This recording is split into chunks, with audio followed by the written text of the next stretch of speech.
Hello friends, हम लोग solve कर रहे हैं हिस्ट्री के प्रीवियस ईयर के कुछ क्वेश्चंस। हमें पहला क्वेश्चन दिया गया है, रामायण का अनुवाद फारसी में किसने कराया था। ठीक है, तो रामायण के बारे में जानते हैं। वास्तविक रामायण किसने लिखी थी? वाल्मीकि में। और कुछ सालों बाद श्रीमद श्री रामचरितमानस को लिखा था तुलसीदास ने। अब उसका अनुवाद कई भाषाओं में किया गया है। वैसे ही हमसे क्वेश्चन पूछा गया है कि फारसी में इसका अनुवाद किसने किया था।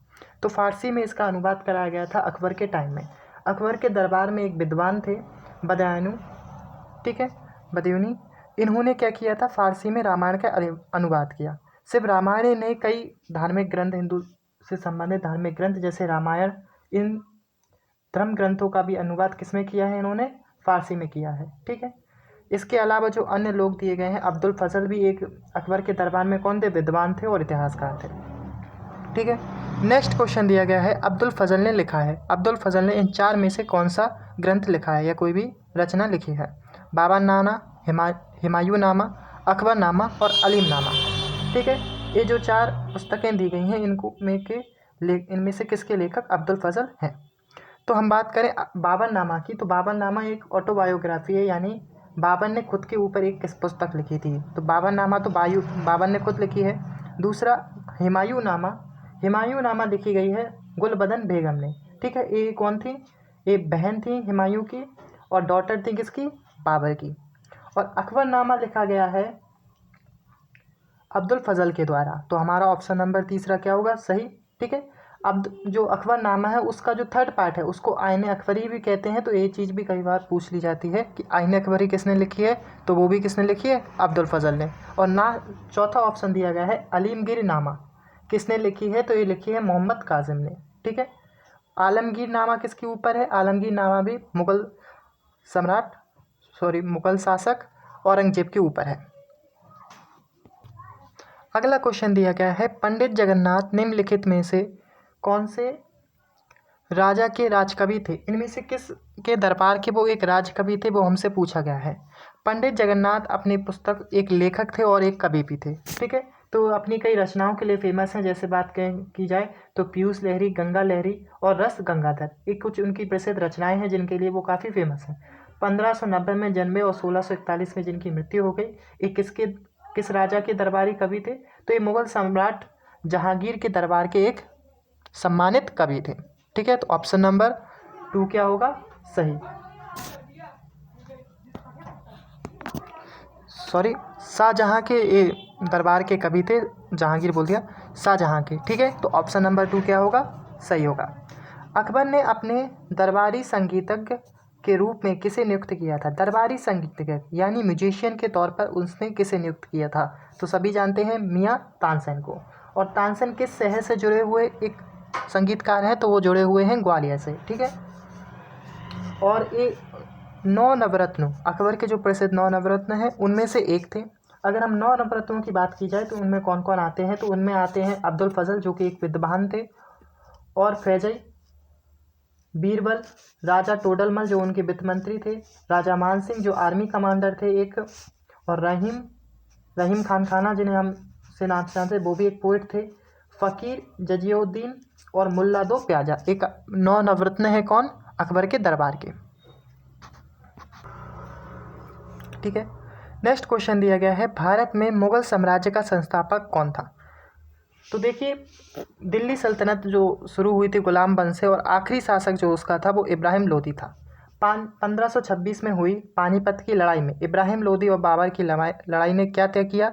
भारत के इतिहास को बदला और भारत में मुगल साम्राज्य की शुरुआत की। तो ये लड़ाई पहली पानीपत की लड़ाई थी जिसमें कौन जीता था? बाबर ने इब्राहिम लोदी को हराकर मुगल साम्राज्य की शुरुआत की थी। तो हमारा ऑप्शन नंबर 1 क्या होगा? करेक्ट होगा। ठीक है, तो मुगल साम्राज्य की शुरुआत किसने की? बाबर ने की। किसको हराकर? इब्राहिम लोदी को। किस सन में? पहली पानीपत की लड़ाई।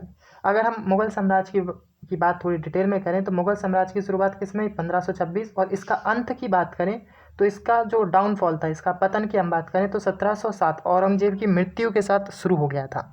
और पूरी तरीके से जो मुगल साम्राज्य का समापन हम कहेंगे तो वो हुआ था 1857 के विद्रोह के साथ, जो अंग्रेजों के विरुद्ध किया गया, जो कि क्या हो गया था? असफल हो गया था। इसका पहला किंग कौन था मुगल साम्राज्य का? बाबर था। दूसरा हुमायूं, तीसरा अकबर, फिर जहांगीर, फिर शाहजहां।